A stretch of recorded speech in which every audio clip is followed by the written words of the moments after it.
अस्सलामुअलैकुम to everyone. I hope कि आप सब लोग ठीक होंगे। आप देख रहे हो जेके स्टडी पॉइंट और इस वीडियो में हम डिस्कस करेंगे स्कास्ट कश्मीर के काउंसलिंग शेड्यूल के रिगार्डिंग।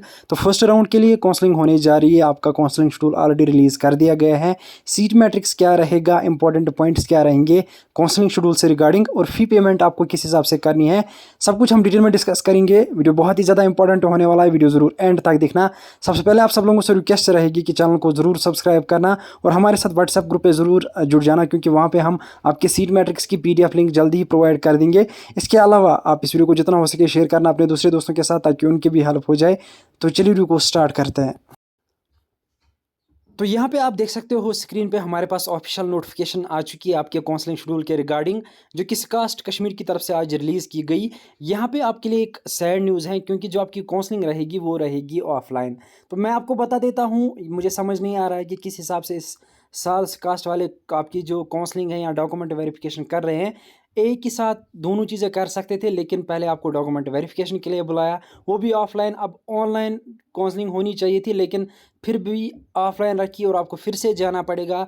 और यहाँ पे मैं आपको बता देता हूँ, 2 बार आपको विज़िट करना है और फ़ी भी आपको भरना पड़ेगा। तो ये चीज़ आपको मैं पहले ही बता देता हूँ कि इनको सेपरेटली नहीं करनी चाहिए थी, क्योंकि बहुत सारे कैंडिडेट्स ऐसे होते हैं जिनको दूर से आना होता है। अब इन्होंने इस साल भी काउंसलिंग शेड्यूल इस तरीके से रखा है।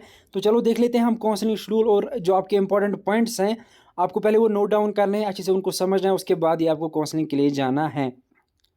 तो यहाँ से अगर हम आपके काउंसलिंग शेड्यूल की बात करेंगे, तो आप देख सकते हो, अगर आप पीसीबी, पीसीबीएम या पीसीएम तीनों के लिए आप देख सकते हो, चाहे आपके पास कोई कैटेगरी हो, कोई भी कैटेगरी हो, कोई कैटेगरी नहीं भी हो, तब भी आप जा सकते हो। मतलब ओवरऑल सब कैंडिडेट्स को जाना है। यहाँ पे मैं डायरेक्टली आपको समझा देता हूँ।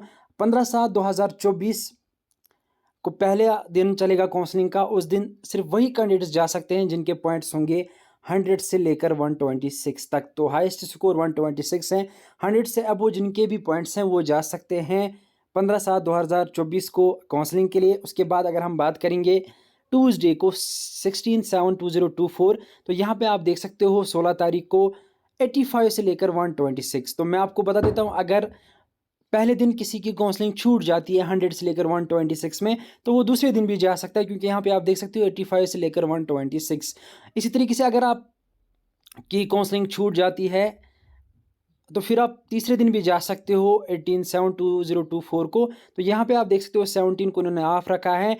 अब 18/7/2024 को वही कैंडिडेट्स जाएंगे जिनके 70 से ज़्यादा मार्क्स होंगे, 70 से लेकर 126। अब यहाँ पे ये चीज़ आपको मैं बता देता हूँ कि जिस दिन भी काउंसलिंग होती है उस दिन आपका एक सीट मैट्रिक्स आता है, जिससे आपको पता चल जाता है कि कितनी सीट्स अभी बची हुई है। वो सीट मैट्रिक्स आपको डेली चेक करना है, उसमें कितनी सीट्स बची हुई है, फिर उसी के हिसाब से आपको जाना है। क्योंकि बहुत सारे कैंडिडेट्स दूर से आते हैं, तो वहाँ पे सीट्स फिर अवेलेबल नहीं होती है, और वो फिर बोलते हैं कि हमारा दिन ज़ाया हो गया। तो यहाँ पे मैं आपको बता देता हूँ। उसके बाद अगर हम बात करेंगे, तो यहाँ पे आप देख सकते हो जो लास्ट डेट रहेगा काउंसलिंग का, वो 19/7/2024 है। उस दिन उन कैंडिडेट्स को जाना है जिनके 55 से ज़्यादा मार्क्स हैं। अब यहाँ पे मैं आपको बता देता हूँ, 18 और 19 की अगर हम बात करेंगे, तो इन दोनों आपके पास सीट्स रहेंगी, लेकिन कुछ कोर्सेज में और सिर्फ सेल्फ फाइनेंस सीट्स बच जाती है। तो आप जा सकते हो सेल्फ फाइनेंस सीट्स के लिए। अगर आपको जाना होगा तो ईजिली वहाँ से आपको सेल्फ फाइनेंस की सीट मिल जाएगी। अब यहाँ पे जो पहले 2 दिन के काउंसलिंग के रहेंगे, उसमें अच्छी सीट्स रहेंगे, और जो डिजर्विंग कैंडिडेट्स हैं उनको वो कट ऑफ के हिसाब से प्रोवाइड किए जाएंगे। फिर कैटेगरी वाइज जो कट ऑफ वगैरह है उसके रिगार्डिंग हमने ऑलरेडी वीडियो बनाया है, वो आप वॉच आउट कर सकते हो। उसी के हिसाब से आप जा सकते हो अपने पॉइंट्स पे, वो आपको पता चल जाएगा कि कौन सा कोर्स आपको मिल सकता है उस कट ऑफ के हिसाब से। अब यहाँ पे अगर हम बात करेंगे कुछ इंपॉर्टेंट पॉइंट्स की, तो यहाँ पे आप देख सकते हो, अगर आपने डॉक्यूमेंट वेरिफिकेशन पहले नहीं की हुई है, तो आपको थोड़ा जल्दी जाना होगा। जिस दिन आपकी काउंसलिंग होगी, आपकी डॉक्यूमेंट वेरिफिकेशन भी वहाँ से हो जाएगी। तो यहाँ पे आप ये देख सकते हो, ये इसमें मेंशन किया गया है 8:45 पे आपको जाना पड़ेगा, और वहाँ से पहले डॉक्यूमेंट्स वेरीफाई कराने पड़ेंगे। उसके बाद आप इजीली पार्टिसिपेट कर सकते हो काउंसलिंग में। अब यहाँ पे मैं आपको बता देता हूँ, सारे कैंडिडेट्स को विज़िट करना पड़ेगा, और आपके जो डॉक्यूमेंट्स वगैरह है वो ऑलरेडी वेरीफाइड है। जिसके हैं उसको कोई टेंशन नहीं है। अब जिसके नहीं है तो उसको कराने पड़ेंगे, उसके बाद ही उसकी काउंसलिंग हो जाएगी। इसके अलावा मैं आपको यहाँ से एक चीज़ कंफर्म कर देता हूँ कि जब आप काउंसलिंग के लिए जाओगे, अगर आपको कोई कोर्स लेना होगा, चाहे आप सेल्फ फाइनेंस में लो या डायरेक्टली लो, जितना भी उसका फ़ी होगा वो आपको पहले ही सबमिट करना पड़ेगा। यहाँ पे आप देख सकते हो, at the time of allotment seat during the counselling the candidate shall have to pay in full on stop the prescribed semester. तो सेमेस्टर या एनुअल फ़ी आपको पे करना पड़ेगा, वो कोर्स के हिसाब से डिपेंड करेगा। तो लगभग यहाँ पे मैं आपको बता देता हूँ कि सारा फ़ी आपको देना पड़ेगा सेमेस्टर वाइज या एनुअली आप दे सकते हो। और यहाँ पे आप देख सकते हो as the case may be excluding hostel fee. तो किसी कोर्स में या किसी कॉलेज में हॉस्टल फ़ी भी हो सकता है। तो ऑब्वियसली आपको ये पहले ही सोचना है कि मुझे कौन सा कोर्स लेना है, मुझे क्या करना है। तो पहले ही आपको फ़ी सबमिट करना पड़ेगा जब आप सीट को डन करोगे। तो ये एक इंपॉर्टेंट पॉइंट है, इसको अच्छे से नोट डाउन करना, फिर काउंसलिंग के लिए जाना।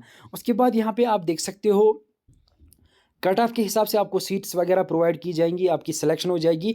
अब कोई कैंडिडेट अगर फ़ी पे नहीं कर पाता है काउंसलिंग के टाइम, तो उसकी सीट दूसरे को दी जाएगी। ये आपको पहले ही नोट डाउन करना है। आप फिर उसका ये नहीं बता सकते कि हमारे पॉइंट्स ज़्यादा थे उससे, या हम कट ऑफ में आते थे हमें सीट नहीं दी गई। तो फ़ी आपको वहीं पे करना पड़ेगा। अब अगर आप नहीं कर पाते हो तो वो किसी और को दी जाएगी। और जिस दिन आपको काउंसलिंग को जाना होगा उसी दिन आपको जाना है। अगर आप दूसरे दिन जाओगे, आपकी काउंसलिंग तो हो जाएगी लेकिन जो सीट्स उस टाइम फिल हुई होंगी वो रिटर्न नहीं होंगी। अगर आपके मार्क्स क्यों ज़्यादा भी क्यों ना हो, तब भी वो नहीं होगा।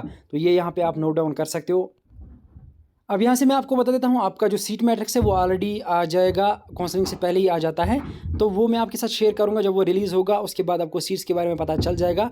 उसके बाद आप काउंसलिंग के लिए ईजिली जा सकते हो। इस वीडियो में यही एक इंपॉर्टेंट अपडेट था बहुत सारे स्टूडेंट्स के लिए। वीडियो अच्छा लगा तो वीडियो को ज़रूर शेयर कर देना। मिलते हैं किसी अगली वीडियो में किसी और टॉपिक के साथ। तब तक के लिए अल्लाह हाफिज़।